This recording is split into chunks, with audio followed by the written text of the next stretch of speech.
जय श्री राधे राधे। योगीराज प्रतिदिन सायंकाल गंगा के किनारे राणा महल घाट पर टहलने जाया करते थे। वहीं गंगा तट पर भक्त कृष्णराम का घर था। योगीराज कुछ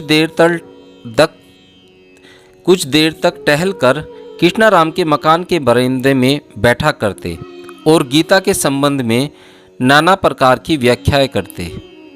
उसके बाद अंधेरा होने के पूर्व ही वे घर वापस बैठक खाने में बैठकर भक्तों को उपदेश दिया करते।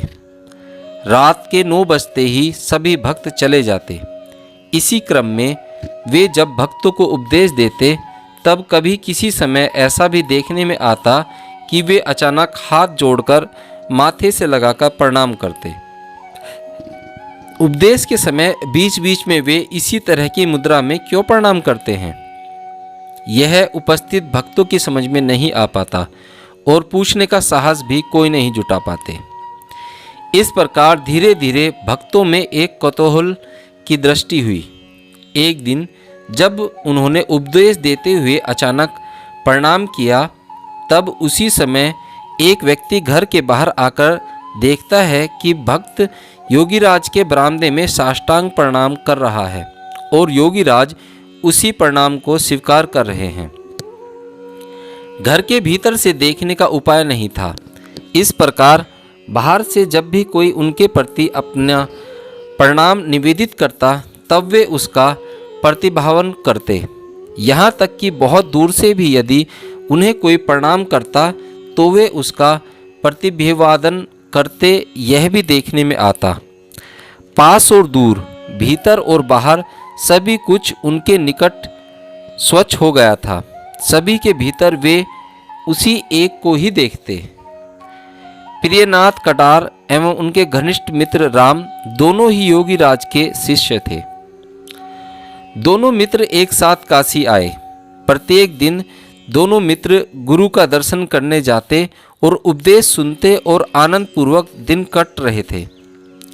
इसी बीच अचानक एक दिन राम को कालरा हो गया और वह साइटिक कालरा इस अजनबी परदेसी जगह में प्रियनाथ अत्यंत चिंतित हो गए। क्या करें कुछ सोचकर नहीं कर पाए और सीधे गुरुदेव के पास भागकर आए। योगीराज ने उनकी सारी बातें सुनकर सामाजिक शिष्टाचार के नाते उनसे कहा, अच्छे डॉक्टर को दिखाओ।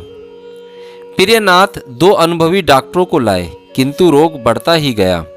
अंत में डॉक्टरों ने हताश होकर कहा कि रोगी का अंतिम समय आ गया है, अब कोई उपाय नहीं है। निरुपाय बेचारे प्रियनाथ फिर गुरुदेव की ओर भागे और रोगी की अंतिम अवस्था की बात उनसे कही और बताया कि कितनी देर में तो शायद वह मर चुका होगा। शोकातुर प्रियनाथ की आंखों में आंसू की धारा फूट पड़ी।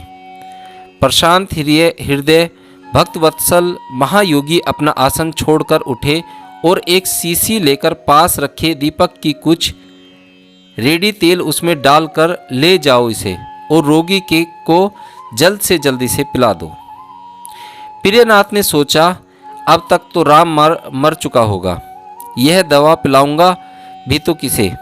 इसी आशंका के साथ उसके मन में फिर यह विचार आया कि गुरुदेव तो ब्रह्मज्ञ हैं, उनकी बात तो कभी मिथ्या हो नहीं सकती। प्रियनाथ जल्द ही रोगी के पास आ गए। आते ही देखा कि रोगी के शरीर में प्राण का कोई संकेत नहीं। तब भी विश्वासपूर्वक उन्होंने रोगी के मुंह में कुछ बूंदें तेल की डाल दी। और भी अनेक व्यक्ति वहां उपस्थित थे। सभी के सामने उस समय एक अलौकिक घटना घटित हुई। धीरे धीरे प्राणहीन देह हिलने डुलने लगी, सांस चलने लगी और रोगी को पुनर्जीवन प्राप्त हुआ। यही प्रियनाथ कटार ही परवर्त काल में स्वामी युक्तेश्वर गिरी के नाम से प्रसिद्ध हुए। प्रियनाथ कटार महाशय 19 अगस्त को योगीराज से दीक्षा प्राप्त की थी। उनकी डायरी में उसका उल्लेख है। इस प्रकार योगीराज हमेशा एक आंतरिक जगत में रहा करते। उनके चेहरे पर हिमालय जैसी निस्तब्ध शांति सर्वदा ही विराजमान रहती। वे साधना से विमुख व्यक्तियों के लिए धर्म संबंधी कोई आलोचना प्रलोचना नहीं करते थे, बल्कि यम नियम आसन प्राणायाम प्रत्याहार धारणा एवं समाधि के स्त्रोलोक योग साधनों के रहस्यमय साष्टांग कर्मों पर वे विशेष बल दिया करते थे। उनकी योगिक अपेक्षोन्नति अपूर्व थी।